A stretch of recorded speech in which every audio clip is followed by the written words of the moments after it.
Okay, now we have a ton of news to discuss today about Diablo 4. We have gear pathing to the max level, skill respec costs being reduced, and Blizzard actually going back on what they said before. So potential monetization angles they could take on players for convenience, the Butcher possibly being confirmed inside Nightmare Dungeons, and the full map leaked with crucial locations on Reddit for Diablo 4. Don't forget, ladies and gentlemen, the Comeback Kids have done a total of 3 Diablo 4 game copies giveaways so far.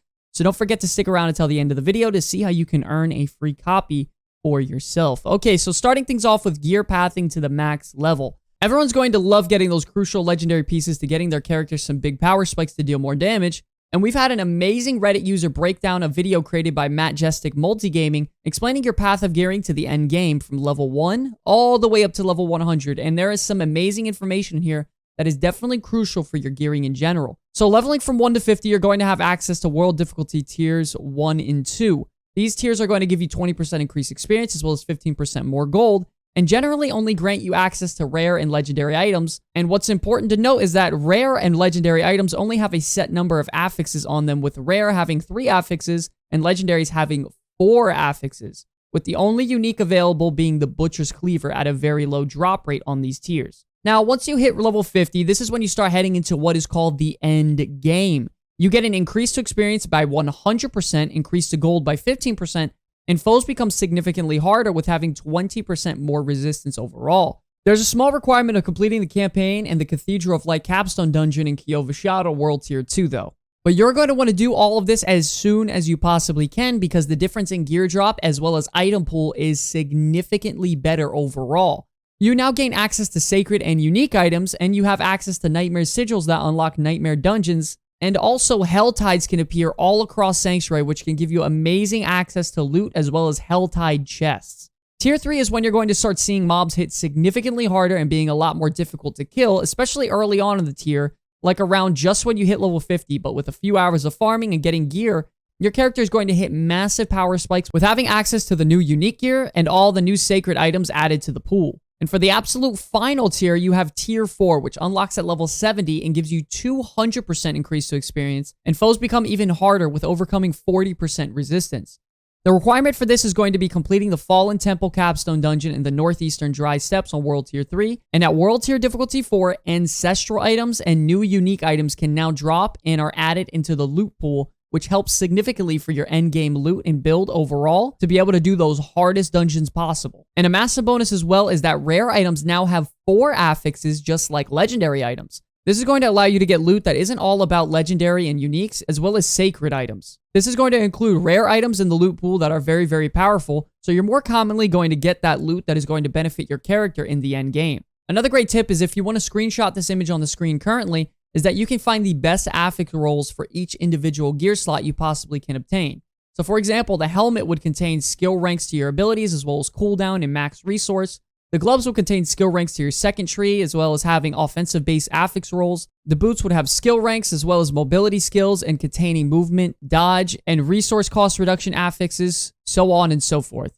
This is going to be amazing if you're looking for those absolute BIS items to get the best bang for your buck you possibly can. Overall, there's going to be loads of progression through Diablo 4 on your journey. I love how all of it is depending on your level and the difference in world tiers, which makes things a lot more difficult, but it will give you access to the highest and best gear in the game you possibly could obtain. Now, one of my biggest personal concerns with Diablo is the fact that you don't have access to instantly swap builds without it costing a ton of gold.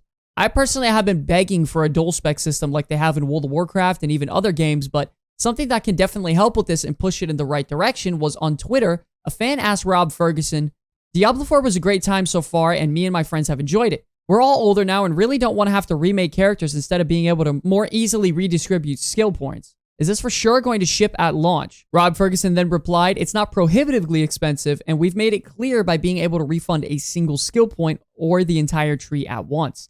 Now, they did state in previous developer interviews that it's going to be very hard to respec your character and that they would recommend just making a whole new character because of it.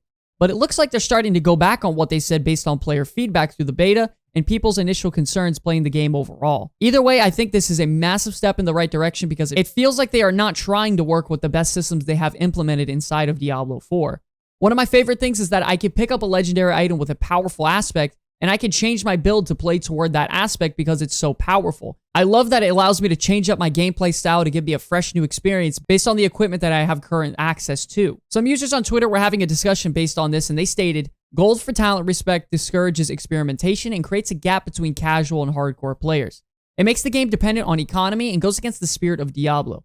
Players should have freedom to customize their characters without worrying about cost." Another user stated, "I want to add that endgame activities such as dungeons, world bosses, and PvP promotes having different builds, and if we want to switch activities, let's say daily, will we be able to switch that often? Is it really that non-prohibitive?"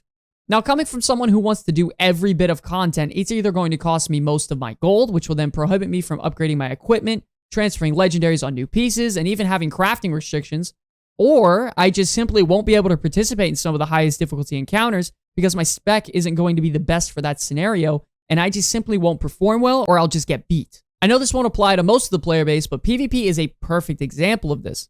There are definitely abilities out there that perform incredibly well for PvP, but very poorly for PvE. When it comes to the majority, no one's going to want to constantly have to change their entire skill tree with the plethora of talents we're going to have by the time we hit level 50.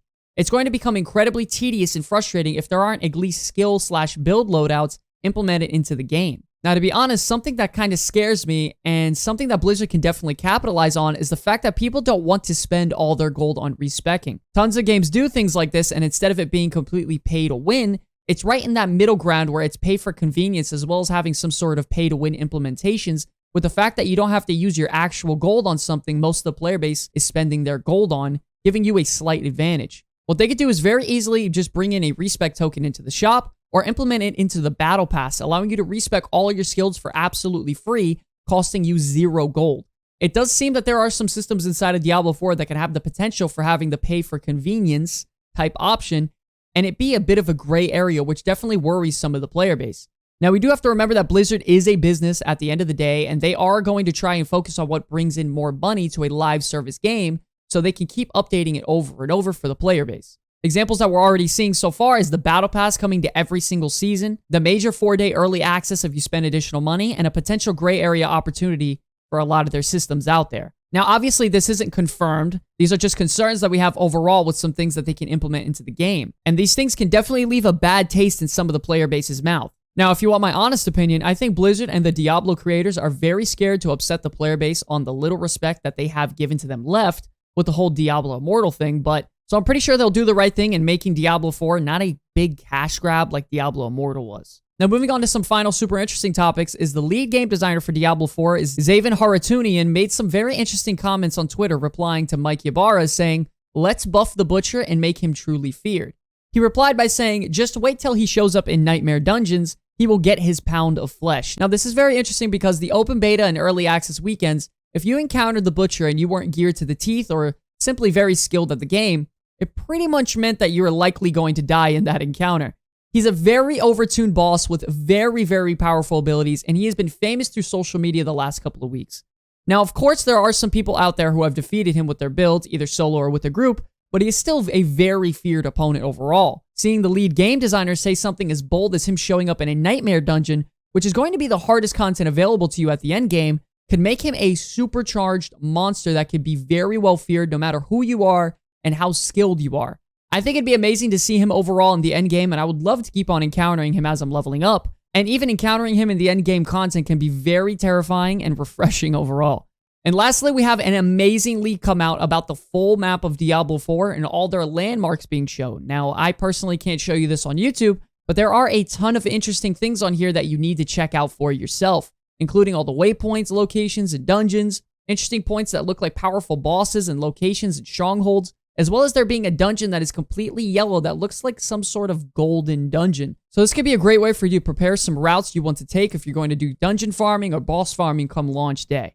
We have so much content coming up for you all in the next couple weeks with live streams, news videos, updates, and guides for all things Diablo 4. So if you guys want to see more, please don't forget to consider subscribing. And back to that giveaway, the Comeback Kids is doing a giveaway for a free copy of Diablo 4. So if you all are interested, please visit the link in the description below to find out more details on how to win that. That's going to be all from me, ladies and gentlemen. Until the very end, my name's Sky from the Comeback Kids. I'll see you all in the next one. Peace.